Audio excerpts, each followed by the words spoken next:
سلام، به کانال جهان کابوس خوش اومدید. اگر شما هم علاقه‌مند به داستان‌های ترسناک هستید، این کانال مخصوص شماست. پس ممنون میشم که کانال رو سابسکرایب کنید و اگر از ویدیو لذت بردید ویدیو رو لایک کنید. همچنین منتظر نظر شما تو قسمت کامنت ها هستم.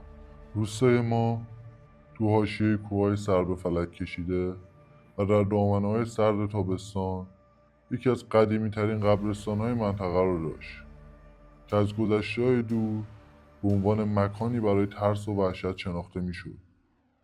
این قبرستان که در حاشیه روستا واقع شده بود، همیشه تو شبهای تاریک و سرد تابستون از هر طرفی که نگاه می کردی حس و حال عجیبی داشت. از بچگی به ما گفته بودن که شبها توی قبرستون صداهایی از ناله و فریاد میاد و حتی بعضی از جن و ارواح حرف می زدن. همیشه به این داستان‌ها به عنوان افسانه نگاه می‌کردم. اما یه شب تابستونی تجربه‌ای رو به چشمای خودم دیدم که هیچ وقت فراموش نخواهم کرد. اون شب عید فطر بود و همه مشغول جشن و شادی بودیم. من و دوستام علی و امیر و حسن که هممون از بچگی با هم بزرگ شده بودیم و نسبت به افسانه‌های روستا بی‌اعتنا بودیم، تصمیم گرفتیم که به قبرستان سر بزنیم و به قولی که همیشه از بچگی داشتیم با ترس و هیجان بیشتری این مکان رو بررسی کنیم. هر کدوم از ما چراغ قوه‌ای تو دست داشتیم و با کوله پشتایی که به خاطر چیزهای ضروری پر کرده بودیم به سمت قبرستون حرکت کردیم. شب سرد و تاریکی بود. صدای باد که به درخت‌های اطراف قبرستون می‌خورد به شدت آزاردهنده بود و در سکوت مطلق هر صدایی به گوش می‌رسید. وقتی به قبرستون رسیدیم حس عجیبی به من دست داد. سکوت عمیق و نور کمسوی ماه سایه‌های بلند و غمگین رو به نمایش می‌ذاشت. هر قبر مثل یک راز ناگفته در دل تاریکی پنهان شده بود. به سمت قبرستون حرکت کردیم. قبرها قدیمی و فرسوده بودند و بعضی از اونها به دلیل گذر زمان کج و گله شده بودند. به نظر می‌رسید که این مکان از گذشته‌های دور سرشار از داستان‌های ترسناک و حوادث نادرسته. اما به قبر قدیمی و شکسته‌ای رسیدیم که توجهمون رو جلب کرد. این قبر برخلاف بقیه علامت‌های عجیب و غریبی روی سنگ قبر داشت که شبیه به نمادهای باستانی و اسرارآمیز بود. در کنار قبر چند سنگریزه و خزای قدیمی وجود داشت که به خاطر زمان کاملا پوشیده شده بودند. علی که همیشه به دنبال هیجان بود پیشنهاد کرد که از علامت‌های روی قبر عکس بگیریم. امیر که اهل تحقیق و کنجکاوی بود با دقت به علامت نگاه کرد و با کمال میل از علی خواست و عکس بگیره. ما هم از دور نظاره‌گر بودیم و با هیجان و تردید به کارشون نگاه میکردیم. در همون لحظه حس عجیبی به من دست داد. هوا به طور ناگهانی سرد و سنگین شد و وزوزی نامفهوم به گوش رسید. امیر که در حال بررسی علامت بود به نظر می رسید که متوجه تغییرات نشده. من و حسن نگاهی به دور و بر انداختیم و حس کردیم که سایه‌های تاریک و غیر طبیعی از قبرها بیرون میاد. در حالی که چراغ قوه‌مون شروع به لرزیدن کرده بود، سایه‌ها به شکل واضحی نمایان شدند و به ما نزدیکتر شدند. در همین حال حس کردیم که نیروی سرد و مرموزی از قبرها به سمت ما در حال حرکت است. سایه‌ها به شکل موجودات جن مانند در اومدن. این موجودات با چشمای درخشان و لبخندهای شیطانی به سرعت به سمت ما نزدیک می‌شدند. صدای ناله‌ها و فریادهای وحشتناک تو هوا پیچید و به وضوح احساس می‌کردیم که این موجودات به دنبال ما هستند. علی و امیر در حال تلاش برای عکس گرفتن از علامت بودند، اما سایه‌ها به سرعت به سمتشون حمله می‌کردند و علی به شدت ترسیده بود. امیر سعی کرد علی را از دست این نیروی تاریک نجات بده، اما انگار نیروی قدرتمندتر از اون وجود داشت. من و حسن با ترس و وحشت به سرعت به سمت علی و امیر رفتیم و سعی کردیم اونها را نجات بدیم، اما سایه‌ها به وضوح قدرتمندتر و ترسناکتر بودند و هر لحظه به سمت ما نزدیکتر می‌شدند. در نهایت با فشار و دلهوره ما موفق شدیم علی و امیر رو به سمت در قبرستون هدایت کنیم و از اونجا خارج بشیم. وقتی به روستا برگشتیم نفسمون به سختی بالا می اومد و دستامون هنوز می لرزید. تا صبح هیچ کدوم از ما نتونستیم بخوابیم و هر بار که به یاد اون شب می افتادیم احساس ترس و وحشت عمیقی به وجودمون می اومد. صبح روز بعد وقتی نور کمسوی آفتاب به آرامی از لابلای درختان به قبرستون میتابید، ما 4 نفر که به خونه برگشته بودیم به سختی میتونستیم باور کنیم که شب گذشته چه به سرمون اومده بود. اما هر کدوم از ما با وجودی که سعی میکردیم خودمون رو آروم کنیم، به وضوح میتونستیم آثار وحشت و ترس رو تو چهره همدیگه ببینیم.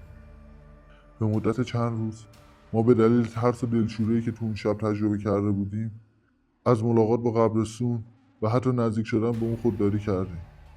اما یکی از شب‌ها در حین اینکه مشغول نشستن دور یه آتیش کوچیک تو حیاط خونه بودیم، حسن که همیشه اهل تحقیق و جستجو بود پیشنهاد کرد که درباره تاریخچه قبرستون تحقیق کنیم تا شاید بتونیم دلیل اون اتفاق وحشتناک رو بفهمیم.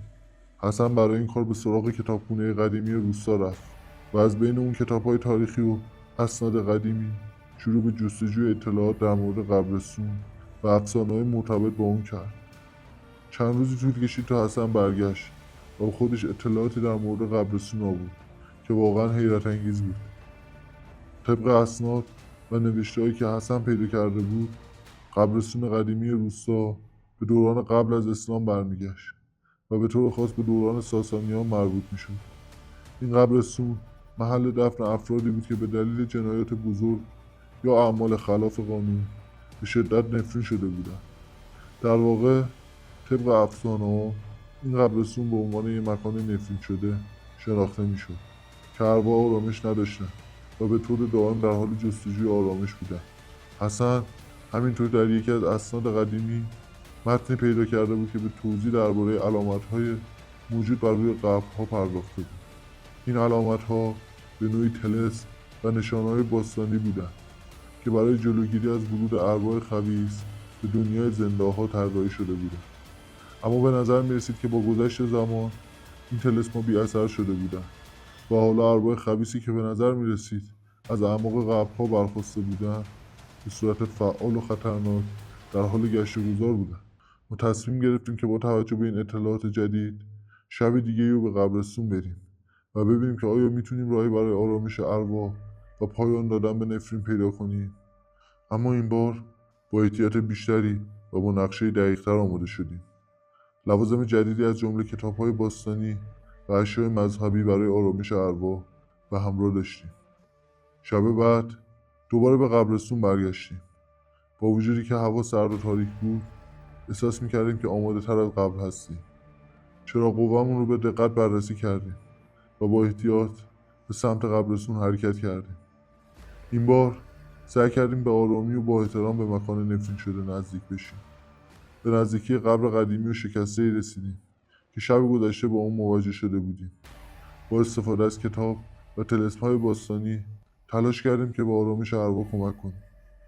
علی که تجربه‌ای تو این زمینه داشت، طلسم و نوشته‌ها رو با دقت روی قبرها اجرا کرد و ما بقیه هم به صورت جمعی دعایی خوندیم که شاید بتونه به ارواح آرامش ببخشه.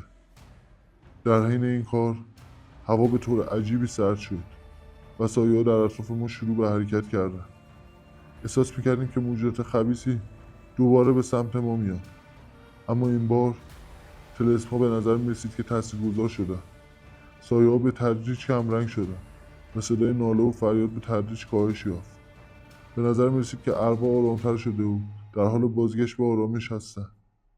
بعد از چند ساعت تلاش به نظر می‌رسید که نتیجه مثبت گرفتیم. سایه‌ها و صداها به تدریج ناپدید شدند و سکوت مطلق بر قبرستان حاکم شد. ما با امیدواری و خستگی زیاد از قبرستون خارج شدیم و با خودمون فکر کردیم که شاید تونستیم بخشی از نفرین قبرستون رو رفع کنیم. تا چند روز بعد متوجه شدیم که تفاوتی در فضای قبرستون ایجاد شده. صداها و سایه‌های ترسناک کمتر به گوش می‌رسید و به نظر می‌رسید که آرامش بیشتری تو اونجا برقرار شده. البته هیچ وقت نتونستیم به طور کامل مطمئن بشیم که آیا واقعا موفق به رفع نفرین شدیم یا نه. اما تجربه اون شب و تلاش‌هایی که کردیم همیشه به یادمون خواهد موند. قبرستون همچنان تو شب‌های تاریک و سرد تابستون به عنوان مکانی اسرارآمیز و نفرت انگیز باقی میمونه. اما حالا با این امید که شاید روزی بتونیم بر ترس و وحشت‌های اون غلبه کنیم. تجربه که به ما نشون داد هیچگاه به مکانهای ناشناخته و ترسناک نزدیک نشید، چرا که ممکنه با واقعیت‌های روبرو بشید که هرگز تصورش نکردید.